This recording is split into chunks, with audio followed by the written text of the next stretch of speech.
In aviation history, there are aircraft that everyone has heard of, and then there are those that remained in the shadows, even though they could have revolutionized warfare and technology.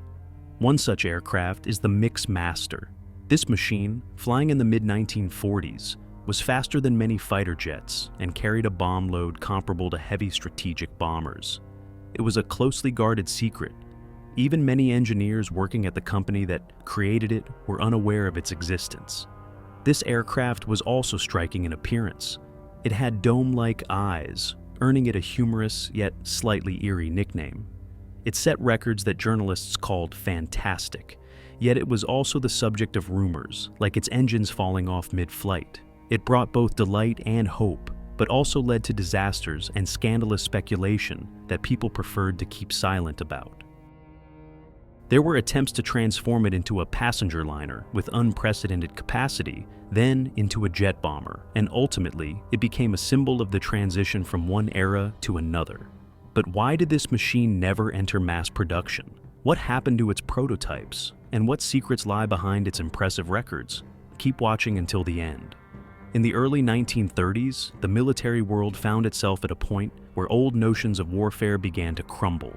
Everyone understood that the next major war would be different, and victory would no longer be decided by trenches, artillery, and cavalry alone. The primary focus shifted to the air. This was where a new space for striking deep behind enemy lines, into the heart of their industry and infrastructure, opened up. Nations rushed one after another into a race to create bombers that could not only carry more bombs, but do so faster, further, and higher than before. If aviation's main task had previously been to support ground troops or conduct reconnaissance, now the focus was on the ability to reach the enemy's rear. Factories, warehouses, railway junctions, power plants, all these became priority targets. To achieve such ambitions, designers broke away from conventional designs. The emphasis was on new aerodynamic solutions, reducing air resistance and improving wing design. Speed and range became not just characteristics, but keys to the aircraft's survival in combat. A slow bomber stood no chance against fighters, and a short operational radius rendered it a useless giant. It was during these years that the realization dawned that long-range aviation was a distinct branch of warfare, capable of not just assisting troops, but changing the course of the war entirely. Hundreds of kilometers became the measure of success, and each new project garnered the interest of military staffs. While leading powers in Europe sought their own paths to perfection, the US was laying the groundwork for experiments that would soon lead to the emergence of an unusual and, in its own way, revolutionary aircraft.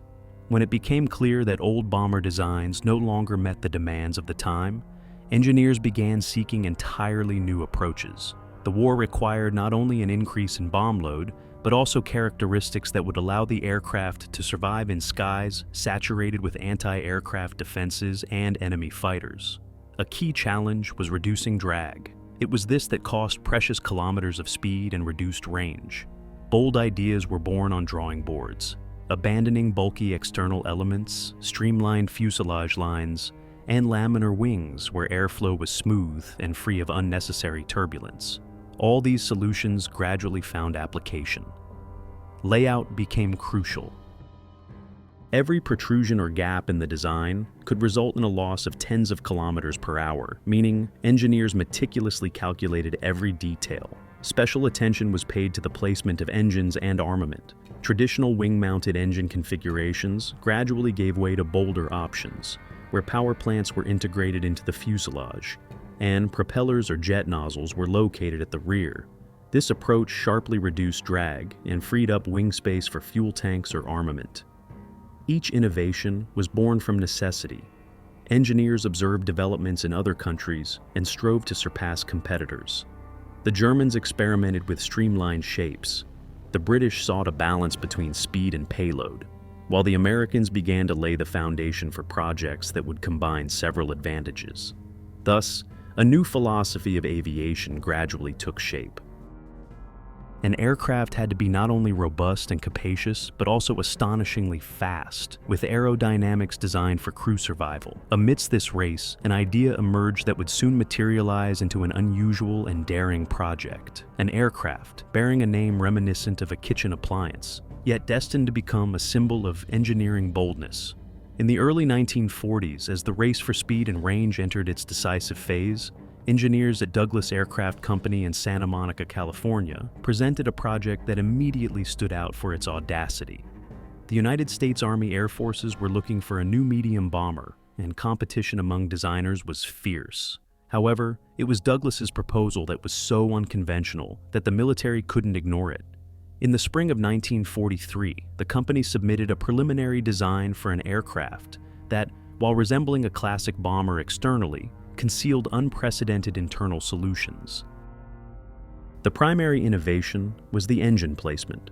Instead of the usual wing-mounted configurations, they were housed within the fuselage, connected to the tail section by long drive shafts. A pair of contra-rotating coaxial propellers were also located there. This arrangement promised minimal drag and outstanding speed performance. The military liked the idea.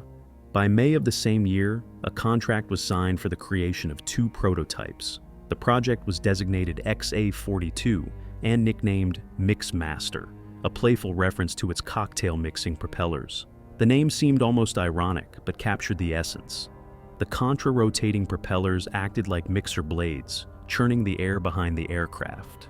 Engineers had several objectives: to combine classic proven elements with entirely new solutions without resorting to risky experiments with materials or technologies. Every component was designed for rapid production.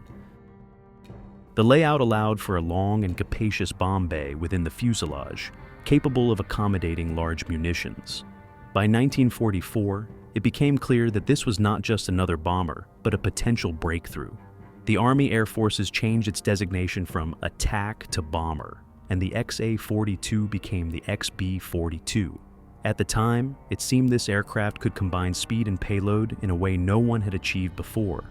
Now came the blueprints, assembly, and most importantly, the first tests, which would reveal just how bold Douglas's step had been. Although Douglas did not employ fundamentally new materials in the construction of the new aircraft, it looked truly revolutionary both externally and technically. Engineers consciously opted for proven solutions to avoid delays in construction and testing. However, in its layout, they took a step no one else had dared. The aircraft's fuselage was elongated and streamlined, with meticulously crafted lines that minimized air resistance. In its central section was a long bomb bay designed for large munitions that previously couldn't fit in medium bombers. This allowed the machine to carry a wide range of armaments, including British bombs weighing up to 3.5 tons. Engineers paid special attention to the tail section. It housed 2 coaxial propellers rotating in opposite directions. A cruciform tail empennage was used to protect them during takeoff and landing. This tail shape not only served an aerodynamic function, but also ensured the propellers wouldn't strike the ground in challenging maneuvers. The crew was minimal, just 3 people. 2 pilots occupied separate cockpits under bubble canopies, and a navigator bombardier sat in the nose, beneath a transparent blister. This setup allowed for a division of labor, and, if necessary, even for pilots to switch places in flight, which was highly unusual for the time. Thus, without resorting to exotic technologies or materials, the designers created a machine that combined practicality and boldness. It looked different from conventional bombers, and this was its main strength. Seemingly simple solutions came together to form a truly advanced project. When the first prototype of the new bomber was unveiled for testing, the crew's cockpit immediately drew attention. It looked entirely different from typical aircraft of that era. The commander and co-pilot didn't share a cabin or a single canopy. Instead, they had 2 separate teardrop-shaped canopies, symmetrically positioned on either side. Each resembled a transparent bubble, offering the pilot excellent visibility. This design had practical advantages. It reduced drag and allowed pilots to switch places in the air if needed, moving between cockpits with relative ease. However, for ground observers, the aircraft's appearance sparked associations that the engineers likely hadn't intended. The two canopies protruding from the streamlined fuselage resembled huge eyes. Combined with the elongated body and the navigator's nose blister, the aircraft looked like a giant amphibian. It quickly earned the nickname Flying Frog. The navigator bombardier, positioned forward under the transparent dome, reinforced this impression. It gave the sense that the aircraft's head was looking forward, with its eyes sticking out to the sides. For pilots and engineers, it was mostly a joke, but among those who saw the prototype, the name stuck instantly. And though official documents referred to it by its designations and serial numbers, in the memory of many, this unusual aircraft remained the Flying Frog, a nickname highlighting its strangeness and peculiar charm. The main pride of the new bomber was its power plant and meticulously calculated aerodynamics. Two Allison V1710 inline engines were installed in tandem within the fuselage, one behind the other. Each developed over 1,700 horsepower, and their combined power provided the machine with a dynamism previously unknown in medium bombers. The engine's power was transferred to two enormous coaxial propellers at the tail, a solution that maximally unloaded the wings. Engineers made the wings thin and laminar, meaning the airflow glided over the surface particularly smoothly and without excessive turbulence. Every line of the fuselage was streamlined, superfluous protrusions were eliminated, and the overall shape was honed to near-perfect aerodynamic efficiency. The result was impressive.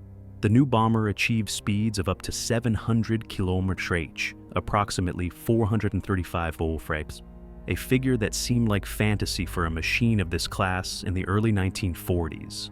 For comparison, many production fighter jets of that era struggled to match this speed, and some were outright slower. This feature made the aircraft unique. Where other bombers required heavy fighter escort, this new machine could rely on its own speed as its primary means of defense. The ability to fly over targets faster than the enemy could react, transformed the project into a potential strategic weapon.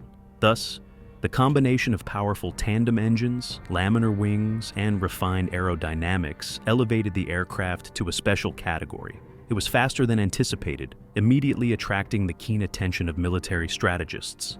Despite the impressive calculations and promises, Douglas engineers faced a significant challenge that could have nullified all the project's advantages. The two powerful engines, hidden deep within the fuselage, had to transmit torque to propellers located at the tail.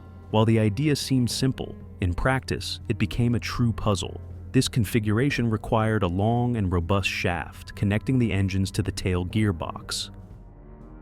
Here, the designers recalled the experience of Bell aircraft, which had used a similar solution in the P-39 era Cobra, where the engine was behind the pilot's seat and the propeller at the front.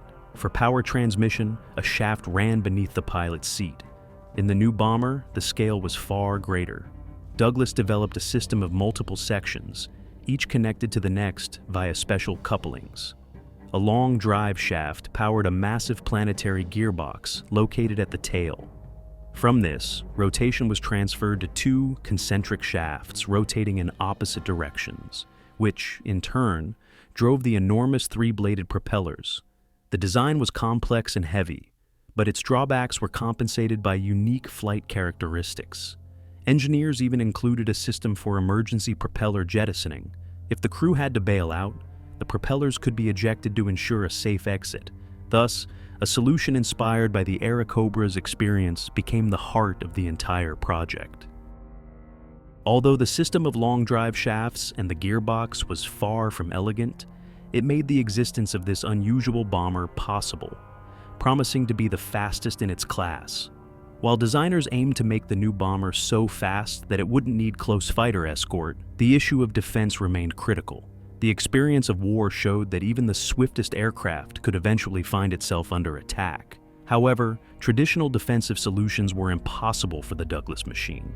There simply wasn't enough space within the fuselage for defensive armament, and the tail propellers obstructed the firing arcs. Engineers found an unconventional solution. In the wings, directly between the flaps and ailerons, they installed special barbettes with twin machine guns. In their stowed position, these installations were fully retracted and created minimal drag. When a threat emerged, they extended outward and could engage attackers from the rear. Ammunition was stored in boxes also integrated into the wings, making the system maximally compact and concealed. Control was equally interesting. There was no dedicated gunner on board.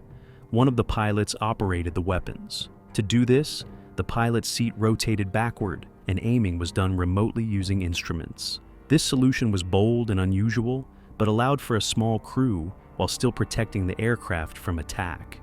In addition to defensive systems, the concept of modular nose armament was also considered. Instead of the navigator bombardier's cockpit, a battery of 8 or even 12 heavy machine guns could be installed, transforming the bomber into a powerful attack aircraft. This variant never saw widespread development, but its very conception demonstrates the flexibility envisioned for the design. Thus, the aircraft combined speed as its primary defense with concealed defensive measures that could surprise any adversary if necessary. In May 1944, the first prototype of the new bomber took to the sky from an air base.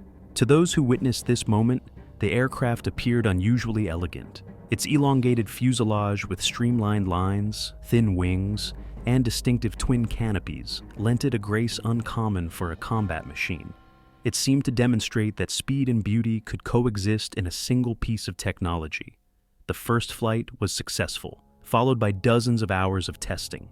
Pilots noted the machine's stability and responsiveness, although handling required some acclimatization due to the unfamiliar propeller arrangement and engine placement.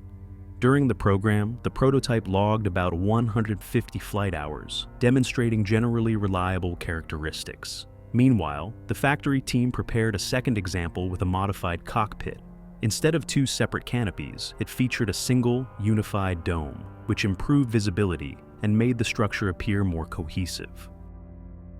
This version was closer to conventional designs, though it lost the distinctive two-eyed appearance that had earned the aircraft its nickname. Each new flight provided engineers with more data for analysis. The primary conclusion was confirmed. The machine could achieve record speeds for its class while maintaining controllability.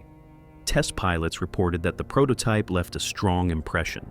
It wasn't just an experimental craft, it was a serious contender for the next generation of medium bombers. Gradually, it became clear that the project would be more than just a demonstration of capabilities. It held future promise, and it was the tests that would confirm the Mixmaster's readiness for the next step. From the outset, the project was kept under tight secrecy.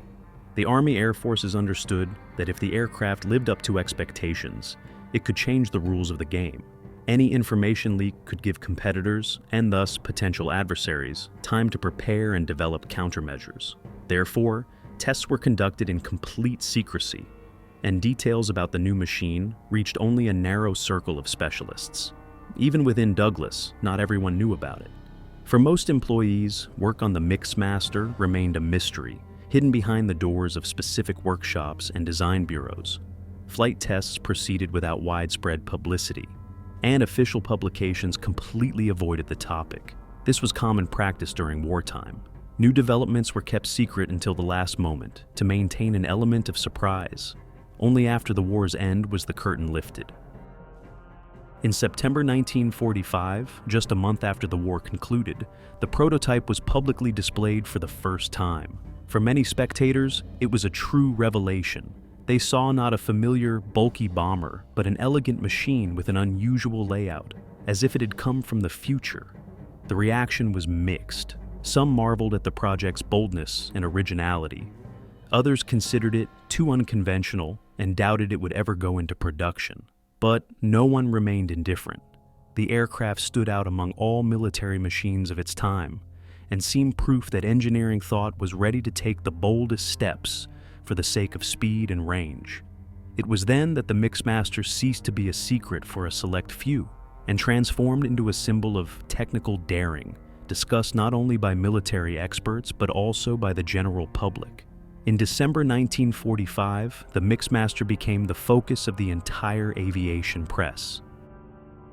The second prototype completed a flight that vividly demonstrated this machine's capability for what had previously seemed impossible for a bomber. On the 8th, the crew took off from Long Beach, California, with the goal of flying to the East Coast to Bowling Field in the District of Columbia. The distance was nearly 3,800 kilometers, approximately 2,460 miles. For most medium bombers, such a distance would have been a serious challenge, but the Mixmaster covered it in just 5 hours and 17 minutes. The average flight speed was over 77 approximately 445 ips. This was a fantastic figure for a machine classified as a medium bomber, yet carrying a substantial bomb load. For comparison, many production fighters barely reach such speeds, and here we were talking about a heavy machine with a full crew. Newspapers and magazines quickly hailed the flight as a sensation. For the general public, the aircraft immediately became a symbol of progress, and for specialists, confirmation that the project had colossal potential. It seemed to herald an aviation future, where bombers would no longer be vulnerable and slow targets. But alongside the enthusiasm, cautious doubts began to surface. Some experts noted the overly complex power transmission to the propellers, the high load on the gearbox, and the unusual aerodynamic design. All of this could lead to operational problems. And though the record flight entered history as a triumph, it was precisely after this event that the first discussions began about the reliability of this seemingly flawless machine. The triumphant flight across the continent had barely faded from public memory when the program faced severe setbacks. On December 16, 1945, the second prototype, the very one that had set the speed and range record, crashed shortly after takeoff from Bowling Air Force Base. One of the engines failed and the crew was forced to bail out. Before doing so, the propellers were jettisoned according to procedure to ensure a safe exit. The machine crashed not far from the town of Oxon Hill, Maryland. A chance witness reported the incident to a local newspaper, and soon the first versions began to emerge. Some claimed the aircraft's engine had literally fallen off, and this was the cause of the crash. In reality, such speculation arose because witnesses saw the propellers being jettisoned and misinterpreted the event. But the rumors spread quickly and damaged the aircraft's reputation in the public eye. A year later, misfortune struck the first prototype as well. During landing, a stall occurred, and the machine was destroyed. Preliminary conclusions attributed the cause to the high landing speed characteristic of aircraft with laminar wings. This regime required exceptional skill and precision from the pilot, and the slightest error could have fatal consequences. 2 consecutive accidents created an atmosphere of distrust around the program. For the engineers, these were sad lessons, but for the general public, they were a reason to wonder if the designers had aimed too high, given that an aircraft promising to change the future of aviation was so quickly lost. It was then that the brilliance of the sensation began to dim, giving way to guesswork, speculation, and cautious skepticism. Concurrently with the military program, Douglas decided to explore whether the Mixmaster's unique configuration could form the basis for civil aviation. In the mid-1940s, interest in air travel grew in the U.S. The war had demonstrated aviation's effectiveness, and many companies sought to create airliners with greater capacity and speed. Thus emerged the Aviation Project DC-8, Skybus, a passenger aircraft intended to inherit the bomber's main features, but for a completely different purpose. Designers planned to accommodate an unprecedented number of passengers for the time, up to 48 people. For comparison, many existing aircraft carried half that number. The layout with 2 engines in the fuselage and rear coaxial propellers allowed for freeing up the wings and making them thinner, promising high cruising speeds. Internally, more space was created for the cabin and luggage. The aircraft was conceived as a kind of airbus that could quickly and economically connect cities. However, the project never progressed beyond blueprints and preliminary calculations. After the war, Douglas was busy with production programs and the development of more conservative passenger aircraft that were guaranteed to be profitable. The Mixmaster's configuration was considered too bold and risky for the civilian market, where reliability and simplicity were paramount. As a result, the Skybus remained a beautiful dream, a symbol of how military ideas sometimes aspire to migrate into civilian aviation, but don't always find fertile ground for implementation. When it became clear that the piston engine Mixmaster program was nearing its end, Douglas engineers decided not to halt progress, and instead leverage the accumulated experience for the transition to a new generation of aircraft. The aviation world was rapidly entering the jet age, and any delay could mean losing leadership. Thus was born the project designated XB-43. The new machine inherited the general concept of its predecessor, but its heart was two turbojet engines, General Electric TG-180s, later produced by Allison as the J-35. These units were thinner and longer than piston engines, allowing them to be positioned side by side in an enlarged bay. The air intakes were rectangular and neatly integrated into the sides of the fuselage near the cockpit. To reduce drag, their edges blended with the skin, and special plates separated the boundary layer of air.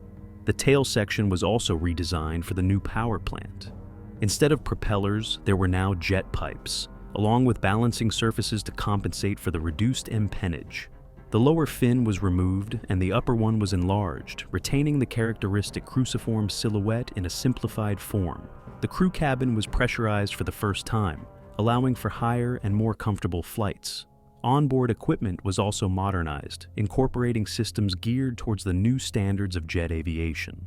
Defensive armament was entirely eliminated, with a focus on speed and altitude as the primary means of protection. Thus, the XB-43 became a direct bridge from a bold experiment to full-fledged jet bombers. It demonstrated that the Mixmaster's unusual configuration had not disappeared without a trace, but had become a stepping stone to a future where piston engines were fading into the past, giving way to turbines. Looking at the Mixmaster's specifications on paper, it's clear why it made such a strong impression on military strategists and engineers. Despite its relatively compact size, the machine combined the payload capacity of heavy bombers with the speed of fighter jets. The aircraft's length was approximately 16 meters, about 52.5 feet. The wingspan was slightly over 21 meters, about 69 feet, and its height was around 6 meters, about 19.7 feet. With this layout, the wing area exceeded 50 square meters, about 538 square feet. The empty weight of the machine was around 9.5 tons, and its maximum takeoff weight exceeded 20 tons. For its class, these were impressive figures, allowing for a combination of range, speed, and a serious payload. The internal bay could accommodate over 3.5 tons of bombs. This figure was comparable to early models of the famous B-17 Flying Fortress, which was considered the benchmark for strategic bombers. Furthermore, the Mixmaster's fuselage could carry not only American, but also large British munitions, weighing up to 3.5 tons. The armament included two remotely controlled turrets, each with twin .50 caliber, 12.7mm machine guns. These installations were built into the wings and extended outward when needed, maintaining aerodynamics during normal flight. In case of attack, pilots could fire by rotating their seats and using a remote aiming system. The power plant consisted of two Allison engines, each producing around 1,800 horsepower. In some experimental variants, two small Westinghouse turbojet engines, producing about 700 kilos, 1,540 lbs of thrust each, were also used. This combination allowed for acceleration up to 780 km/h, approximately 485 mph, a speed unattainable for most bombers of that era. Cruising speed was around 400 km/h, approximately 250 mph, ensuring economy on long routes. The practical range exceeded 7,500 kilometers, whereas about 4,660 miles, and the combat radius reached nearly 3,000 kilometers, about 1,860 miles. The ceiling was about 9 kilometers, approximately 29,500 feet, making the aircraft a difficult target for anti-aircraft artillery. Collectively, all these characteristics made the Mixmaster a machine that, on paper and in testing, appeared almost perfect. It promised to combine the best qualities of different classes: payload, range, and incredible speed. And this is precisely why many called it one of the most advanced bombers of its time, even though it never went into mass production. Despite its record speeds, innovative solutions, and enthusiastic test pilot reviews, the project never reached mass production. The reason lay not in a design failure, but in the time it appeared. By the time the Mixmaster was undergoing tests, the war was nearing its end, and the jet age was confidently emerging on the horizon. Military strategists understood that investing resources in a piston-engine bomber, even the fastest and most advanced, no longer made sense. Thus, the machine remained a prototype, but its influence on aviation cannot be denied. The engine placement configuration within the fuselage and the power transmission to tail propellers showed that even bold and unconventional solutions could work in practice. The laminar wing, meticulously calibrated aerodynamics, and concealed defensive installations all formed the basis for future developments, albeit in modified forms. For designers, the Mixmaster became a kind of laboratory of ideas. The jet-powered XB-43 emerged from it, and many of its layout principles were later applied in both passenger and military aviation. Even the unsuccessful Skybus project demonstrated that the boldness of Douglas engineers extended not only to combat machines, but also to civilian projects. And today, when this bomber is remembered, its name carries a touch of admiration. It was a bridge between the era of piston giants and the world of jet speeds, proof that technical thought could find solutions where novelty seemed impossible. The flying mixer never became a mass-produced weapon, but its story transformed into a symbol of engineering daring that left a significant mark on aviation history and continues to inspire those who seek new paths in the sky.